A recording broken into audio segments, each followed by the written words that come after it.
Merci beaucoup. Plusieurs crises ont ébranlé la maison, dont la dernière en date a pris sa racine en juin 2019. Tout d'abord, le cri de cœur d'un des nôtres, Patsago, ici présent, qui très rapidement va se muer en une sorte de récupération par un groupe d'artistes qui fera de la démission du DG du Burida son cheval de bataille pendant 1 an. Beaucoup de choses en plus d'1 an se sont passées. Entre-temps, de propositions de sortie de crise en sitting organisé par ce groupe d'artistes en passant par un audit commandité auprès de l'inspectorat d'État et du cabinet français Mazars qui a coûté la bagatelle de 53 millions de francs CFA au Burida, projet donc au DG suspendu. Que révèle le rapport d'audit? Les responsabilités dans cette crise ont-elles été situées? Pourquoi le rapport d'audit n'est-il pas mis à la disposition de ceux dont l'argent en a permis l'exécution? Pourquoi ceux qui le réclamaient à corps et à cri, il y a encore seulement 2 mois, ne veulent plus en entendre parler? Pourquoi aucun bilan moral et financier n'est pas fait depuis 2 ans? Qui a décidé de ne pas laisser les commissaires aux comptes nous faire leur rapport? Où en est donc du bilan de l'utilisation des fonds d'aide à la création? Que reste-t-il dans nos caisses?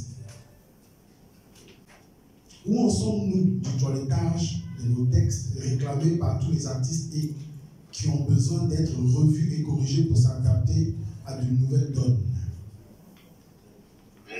Pourquoi s'évertue-t-on à construire sur du vieux alors qu'il est possible, il est loisir de réfléchir ensemble sur les possibilités de repartir de zéro après avoir identifié tous les maux qui minent la maison? À qui profite donc toute cette précipitation?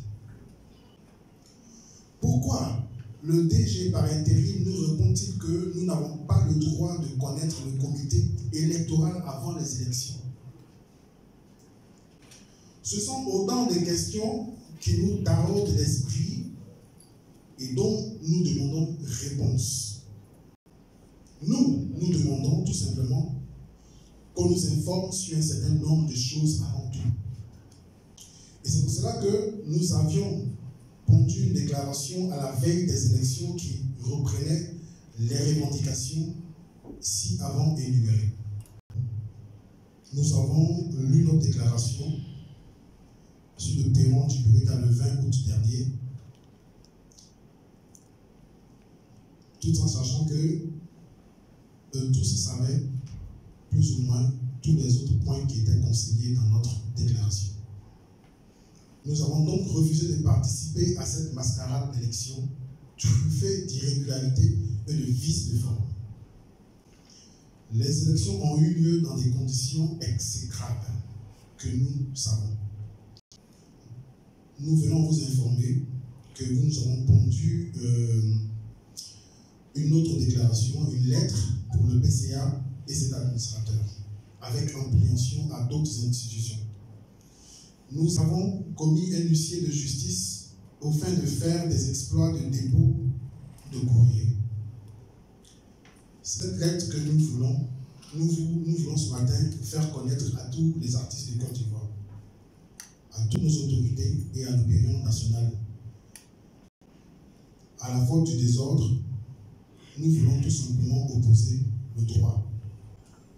Je laisse donc la parole au frère Didier Bélé, vice-président de notre organisation, pour vous lire dans son intégralité cette lettre déposée depuis le jeudi 12 septembre dernier. La lettre qui a été adressée donc au Burida, à son PCA, avec ampliation à la primature au ministère de tutelle, c'est-à-dire le ministère de la culture, de la francophonie, à la bonne gouvernance, voilà, afin que les gens sachent que dans ce pays, on ne fait pas tout par la force. On a tellement toujours fait tout par la force que les gens pensent que tout se fait par la force. Si vous avez de la force, il nous reste le droit. Et il faut qu'on commence ce genre d'action. Donc, je vais commencer la lecture. À Monsieur le Président du Conseil d'administration du Burida. Objet, convocation d'une réunion pour la lecture du rapport de l'audit commandité par le Burida. Monsieur le Président, nous, artistes de Côte d'Ivoire, réunis au sein d'un mouvement dénommé L'égalité et transparence, venons par la présente demander la tenue d'une réunion d'explication et d'information réunissant toutes les parties impliquées dans la gouvernance du Burida ces 2 dernières années et dans la crise qu'il connaît depuis un peu plus d'1 an, au fin de trouver des solutions durables pour sa stabilité et sa bonne gouvernance. Les faits. Depuis plus d'1 an, une crise sans précédent secoue le Bureau ivoirien des droits d'auteur. Les origines de cette crise sont connues. Un groupe d'artistes réunis au sein d'un collectif dénommé CACB a exigé le départ du directeur général au motif que des malversations auraient été constatées dans sa gestion. Pour en savoir plus, un audit a été commandité qui aurait coûté la somme de 53 millions. Une fois les conclusions de ce rapport d'audit remis au ministre, celui-ci a suspendu le directeur général et le PCA, qui sera plus tard établi dans ses fonctions en catimini. Les griefs portés contre le DG sont-ils avérés? Que reprochait le ministre aux 2 dirigeants qui leur a valu une suspension? Quelles sont les personnes incriminées par ce fameux rapport d'audit? Que renferme-t-il? À ce jour, personne ne peut nous répondre à ces questions, à part le ministre de la Culture et de la francophonie lui-même, vous-même, monsieur le PCA, et le directeur par intérim du Burida. Alors que tous les artistes s'attendaient à un passage en revue de ce audit, le CACB, y compris, voilà que sont convoquées les élections pour la constitution des collèges.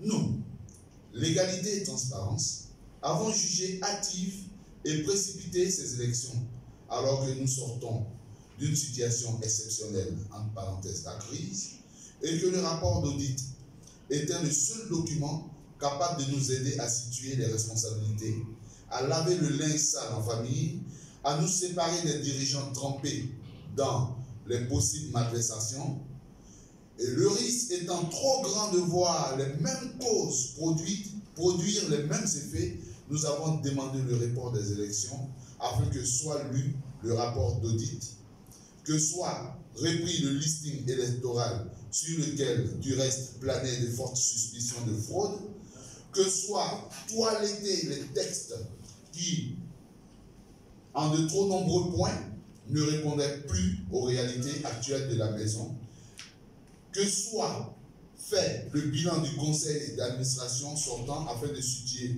ceux qui leur ont confié la gestion du Burida sur le travail effectué en 4 années d'exercice. Faut-il le rappeler, l'Assemblée générale du 28 août 2018 n'a pas donné de conclusion sur l'état de santé de la maison. Une bonne frange des participants ayant dévié l'ordre du jour pour exiger le départ immédiat du directeur général par la rédaction d'une résolution à cet effet. C'est fort de ce constat que tout ce qui précède,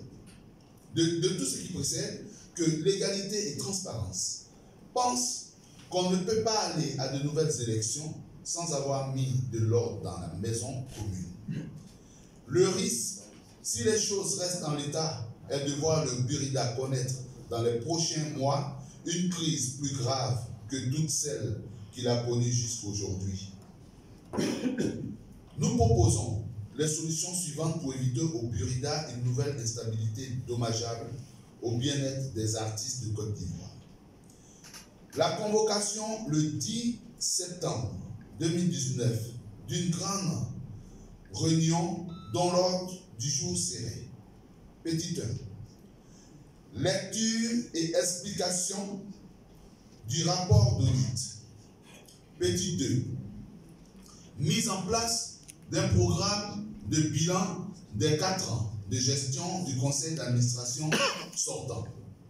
Petit 3. Mise en place d'un programme de révision des textes par l'Assemblée générale. Petit 4.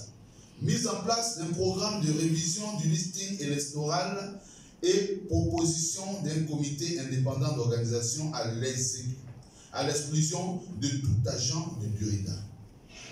Petit 5. Mise en place d'un comité de veille comprenant la direction générale du Burida, des responsables d'associations d'artistes connus, aux fins de jouer un rôle de gendarme et de supervision du processus. Petit 6. Nous demandons que la liste des participants à cette réunion s'établisse comme suit. 1. Tous les membres du conseil d'administration sortant. 2. Un représentant du ministère de la Culture et de la Francophonie. 3. Le directeur général par intérim. 4. Le directeur général sortant. 5. Les directeurs techniques du Burida. 6. 4 représentants du CACD. 7. 4 représentants de l'égalité et transparence. 8. 10 représentants de l'AG sortante, ce qui en gros devrait faire une quarantaine de personnes. Cet échantillon de personnes nous paraît suffisant pour évacuer dans un premier temps la question de l'audit. Une large communication plus tard sera faite à l'endroit de tous les artistes sur les conclusions de cet audit. L'égalité et transparence fondent beaucoup d'espoir sur cette réunion destinée à établir à nouveau un climat de confiance entre toutes les parties. Il va sans dire que nous devons par la même occasion, nous demandons par la même occasion l'arrêt immédiat de tout le processus que nous estimons empreint d'irrégularité. Nous savons pouvoir compter sur vous qui êtes soucieux de la paix et la stabilité de la maison pour prendre en compte de façon prioritaire nos propositions. Dans l'espoir que ces propositions retiendront votre attention ainsi que celle de tout le conseil d'administration que vous avez l'honneur de diriger, nous vous prions de croire en l'expression de notre profond respect. Pour l'égalité et transparence, le président Edson David Tayorolta.